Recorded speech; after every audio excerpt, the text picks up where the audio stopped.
السلام عليكم خوتي خواتاتي، كيف عاملين؟ لاباس عليكم بخير؟ كنتمنى يا ربي تكونوا في احسن واحسن الاحوال. وانتوما كتشاهدوا هاد لا فيديو. كنشكركم بزاف بزاف على التتبع ديالكم، ملي لي كومونتيرات ديالكم الغزالين صراحه تيفرحوني بزاف. لاول مره كيشوف القناه ديالي كنتمنى انكم تشاركوا وتفعلوا زر الجرس باش يبقى يوصلكم كل جديد على مسلسلاتكم المغربيه. اليوم اصدقائي وصلنا الحلقه الثالثة من مسلسلكم الشيق والجميل رحمة. كيف ما شفتوا أصدقائنا سالت لنا الحلقة فاش فعلا لقاو القبض على نور ودوها للسجن، وفعلا دوها لنفس الزنزانة اللي كاينة فيها الثريا. فعلا أصدقائي ثريا بعد ما قالوا لها بلي الأبناء ديالها ماتوا في حادث تصدمات وبقات كتغوت وولات بحال الهبيله، يعني ولات شاده غير بلاصتها وكتخمم كيفاش غادي دير تخرج من السجن باش انها تنتقم من داود.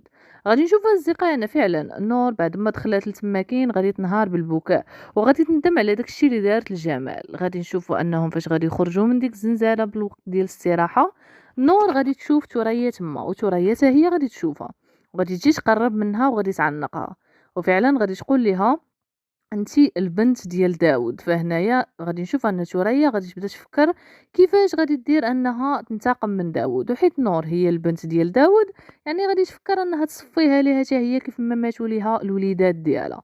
فغادي نشوفوا ان نور غتكون خايفه منها بزاف وخايفه ان لا دير ليها شي حاجه. ففعلا غادي نشوفوا انها غادي تبغي تصفيها ليها داخل السجن وغادي تحاول انها تصفيها لنور، ولكن غادي يقدروا انهم يعتقوها داخل السجن. في نفس الوقت اللي رحمه غادي تكون باغا دير كل شيء باش انها تعتق البنت ديالها.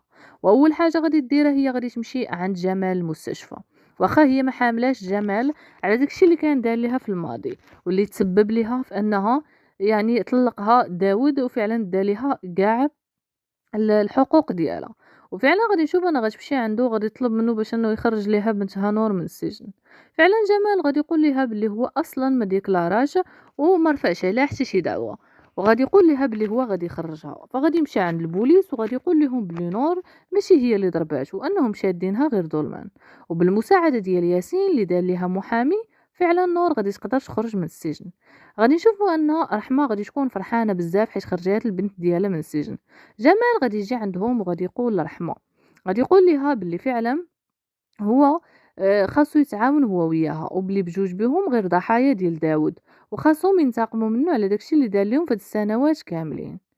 فعلا غادي نشوف ان رحمه غتقول له بلي انا بغيت نعيش غير هانيه انا وولادي وما بغيت حتى شي حاجه تبرزني في راسي. ففعلا غتقول له من الاحسن تبقى بعيد علينا عافاك. وفعلا جمال غادي نشوفوا انه غادي يبقى يتسنى في نور حتى غتخرج ثاني من الدار ديالهم وغيتبعها، وغادي نشوفوا انه غتقول له باش يمشي بحال ولكن هويا غيبقى مصر انها تسمح ليه. غادي يمشي يشري الورد وغادي يجي ثاني عندها للدار وغادي يدق عليها وغادي يحل، غادي تحل عليه. وفعلا غادي نشوفوا ان ملي غادي تشوفو غادي تبدا تعاير فيه وغتقولو ثاني يمشي بحالو. وفعلا غادي تسد عليه الباب. جمال بالاحباط غادي يرمي الورد وغادي يمشي ولكن ما غاديش يستسلم. في نفس الوقت غادي نشوف اصدقائي ثريا اللي غادي تخرج من السجن بعد ما دوزات المده الاشهر ديالها بحيث ان ما تبتاتش عليها داكشي اللي لقاو عندها، يعني ثبت عليها غير الخيانه الزوجيه. فعلا ملي غادي تخرج غادي نشوفوا انها خارجه كل حقد وغل باش انها تنتقم من داود. داود أصدقائي فاش غادي يفيق من الغيبوبة ديالو أول حاجة غادي يقولوها له في المستشفى أن الولاد ديالك ماتوا في الحادث اللي تسببتي فيه. فهكذا داود يعني صفاه الأبناء ديالو بيديه. داود غادي يبقى كيغوت وكيبكي حيت فعلا صفاه الأبناء ديالو بلا ما يقصد. واخا كانت الخدامة بقات كتقول له باش أنهم يديش دراري ولكن هو داهم وتسبب في الموت ديالهم. فهنايا داود غادي يخرج من المستشفى.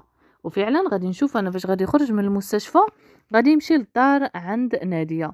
ففعلا نادية غادي تجري عليه وغادي تقول له اصلا هو وياها ما مزوجينش، ولكن اصدقائي داود غادي يكتشف بلي نادية حاملة. وهكذا غادي نشوف ان الامال غادي يعاود يحيا عند داود ملي غادي يكتشف ان نادية حاملة، يعني عنده ثاني ولد اخر اللي غادي يقدر انه يعطيه امل في الحياه. حيت هو اصلا العيالات مساوين عنده والو، حاجه وحده اللي كتهمو هي الولاد. في نفس الوقت غادي نشوفوا لبنى اللي مشات باعت الماكينه ديال القهوه لداك الشخص باش يعطيها بلاصتها الممنوعات. وفعلا فاش عطاه الممنوعات غادي تجي وغادي تدروغا تاني في الدار مزيان وغتبقى كتشطح بحال الهبيله. وغادي نشوف ان ياسين فاش غادي يدخل غادي يلقاه في ديك الحاله ومخليه بنته ما كترعاها ما والو. فهنايا ياسين غادي يبدا يتخاصم معاها وغادي يقول لها بلي راك زدتي فيه بزاف، يعني رجعتي تاني لداك الويل ديالك. وغادي يقول لها انت عمرك ما غادي تكوني ام مزيانه لبنتي ساره. فهنا غادي نشوف ان غادي يشد الخصام بيناتهم. وفعلا غادي نشوف ان ياسين غادي يخرج ويهز بنته ويمشي ويخليها وغادي يجيبها لعند رحمه للدار. فهنايا رحمه غادي تقول له بلي هو راه مازال مزوج وبلي ما يصحش ليه انه يبقى يجي عندهم كل مره. ولكن بنته غادي تفرح بزاف حيت غادي تلقى اليزيد اللي غادي تلعب معاه وكذلك حتى نور وغادي يدوزوا وقت زوين بزاف. ولكن من وراها غادي تجي لبنى وغادي تقول له بغيت بنتي. فياسين غادي يضطر انه يرجع تاني مع لبنى. لبنى اصدقائي غادي دير علاقه مع داك الشاف ديال العصابه اللي كيعطيها الممنوعات، وهادشي كامل باش يبقى يعطيها دوك الممنوعات. وهادشي غادي يدخلها في مشاكل كثيره بزاف اللي غادي يتسبب انها غادي تدخل حتى البنت ديالها ساره والزوج ديالها ياسين في هادشي هذا. ياسين غادي يبغي انه يطلق لبنى حيت فعلا هو باغي يتزوج برحمه. ولكن اصدقائي هادشي ما غاديش يكون ساهل حيت لبنى ما غاديش تبغي انها تخلي ياسين يتزوج برحمه. في نفس الوقت غادي نشوف اصدقائي رحمه اللي غترجع تاني تخدم على ولادها باش انها تقدر تصرف عليهم، تبقى تخدم تاني في الديور وفي اي حاجه لقاتها. وفعلا غادي يبداو عندها مشاكل كثيره بزاف خصوصا مع البنت ديالها نور اللي غادي تولي تمشى مع ناس اللي هما خايبين. وفعلا غادي تبدا تجر لديك الطريق الخايبه وتولي تمشي حتى هي الكازينوات وبزاف ديال الحوايج خايبين باش تقدر تعاون الام ديالها. وفعلا جمال غادي يحاول يبعدها من ديك الطريق حيت هو مازال كيبغيها. ولكن نور ما بقاش كتثيق في حتى شي واحد حيت فعلا حتى واحد ما كيستاهل الثقه ديالها. المهم اصدقائي هاد الاحداث غادي نشوفهم في الحلقات الجايه. وغادي نشوفوا كذلك ثريا من بعد ما غتخرج من السجن غتمشي عند الام ديالها للدار ديالهم القديمه. الام ديالها فاش غتشوف بنتها ثريا في ديك الحاله غتبدا تبكي وغتبدا تبكي حتى على ولادها اللي خسراتهم واللي كان داكشي كامل بسبب داود. وثريا غادي تقول ليها بلي هي باغا تنتقم من داود باي طريقه. والام ديالها غادي تقول ليها بعدي عليه، راه هذاك صعيب بزاف وصعيب انك تغلبيه، بالحيل ديالو يقدر يصيفطنا كاملين للسجن. ولكن ثريا غتقول ليها انا ما بقى عندي ما نخسر في الدنيا، كاع داكشي اللي عزيز عليا مشى، يعني انا غادي ننتقم منه غننتقم. المهم اصدقائي الا بغيتو باقي الاحداث كتبوا لي في لي كومونتيرات لتحت. بهذا غادي نكون وصلت لنهايه الفيديو وغنكون حكيت لكم معظم الاحداث اللي غتشوفوهم في الحلقه الثالثه والحلقات الماجيه من مسلسلكم الشيق والجميل رحمه. المهم اصدقائي ما تنسوش باقي المسلسلات الاخرى اللي كنحطها لكم بحال مسلسل آه، بنات لاله منانا وكذلك مسلسل عش طمع.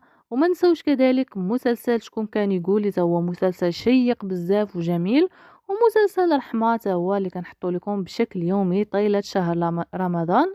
وما سخيتش بكم اصدقائي ونضرب لكم موعد فيديو جديد وحلقة جديدة وكنبغيكم بزاف.